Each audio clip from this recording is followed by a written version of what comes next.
Assalamualaikum warahmatullahi wabarakatuh. Halo semuanya, pada kesempatan kali ini saya akan menjelaskan salah satu konsep penting dalam statistika modern, yaitu Bayesian inference. Nah, metode ini digunakan untuk memperbarui probabilitas sebuah kejadian berdasarkan data atau bukti baru.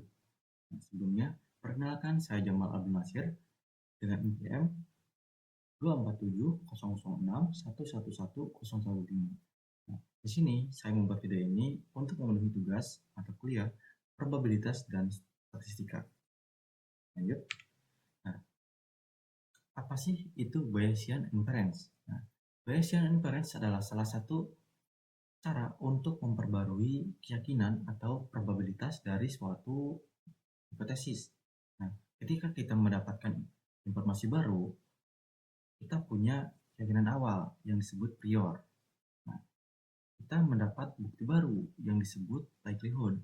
Nah, setelah menggabungkan keduanya, kita mendapatkan keyakinan baru yang disebut posterior. Nah, selanjutnya, teorema Bayes.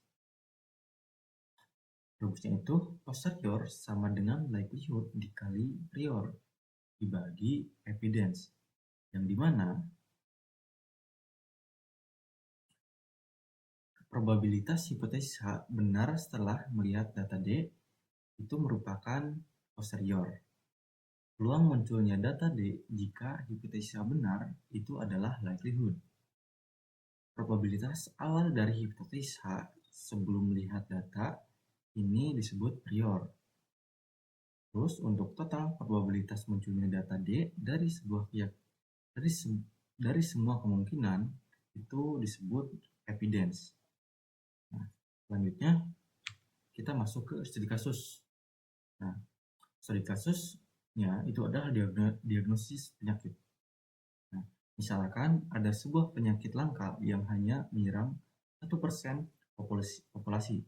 Nah, sebuah tes medis memiliki karakteristik, misalnya jika seseorang sakit, tes mendeteksi positif 90%. Nah, jika seseorang tidak sakit, tes tetap positif karena kesalahannya sebesar 5%. Nah, pertanyaannya yang ingin kita jawab ini adalah, jika seorang hasil tesnya positif, berapa probabilitas dia benar-benar sakit? Nah, untuk menjawab ini, kita perlu menentukan prior terlebih dahulu. Nah, dari soal sebelumnya kita ketahui bahwa probabilitas awal seorang yang sakit adalah 1%. Jadi probabilitas sakitnya itu adalah 0,01. Nah, terus untuk probabilitas awal seorang sehat adalah 99%. Jadi probabilitas tidak sakitnya adalah 0,99. Terus untuk step kedua, kita menentukan likelihood. Nah, jika seseorang sakit, peluang tes menunjukkan positif adalah 90%. Jika seseorang tidak sakit, masih ada peluang 5% tes tetap positif. Nah, selanjutnya kita menghitung evidence. Untuk mengetahui total peluang tes positif, kita perlu menjumlahkan dua kemungkinan. Orang sakit jika tes itu positif, dan orang tidak sakit itu tes tetap positif karena memiliki peluang 5%. Nah, lanjut kita hitung terlebih dulu. 0,90 dikali 0,01 sebenarnya itu 0,009. Terus yang kedua, 0,05 dikali 0,99 sebenarnya 0,0495. Nah, jadi probabilitas positif sama dengan 0,0585. Nah, langkah terakhir kita perlu menghitung posterior. Nah, probabilitas orang yang benar-benar sakit setelah melihat tes positif sama dengan peluang tes positif jika orang itu sakit dikali priornya, lalu dibagi total peluang tes positif. Nah gitu. Probabilitas sakit jika positif sama dengan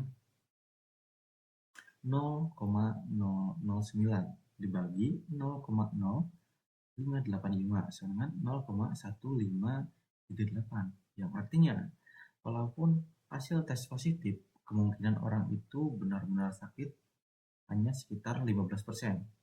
Nah, mengapa kecil? Karena penyakitnya sangat langka dan false positifnya itu cukup tinggi.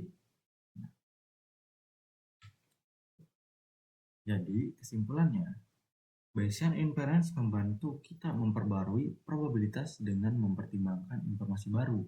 Dan metode ini sangat berguna dalam mendiagnosis medis, machine learning, sistem rekomendasi, dan banyak aplikasi lainnya. Nah, mungkin cukup sekian untuk materi yang bisa saya sampaikan. Lebihnya, mohon maaf jika ada salah kata ataupun kata yang tidak enak didengar. Terima kasih. Wassalamualaikum warahmatullahi wabarakatuh.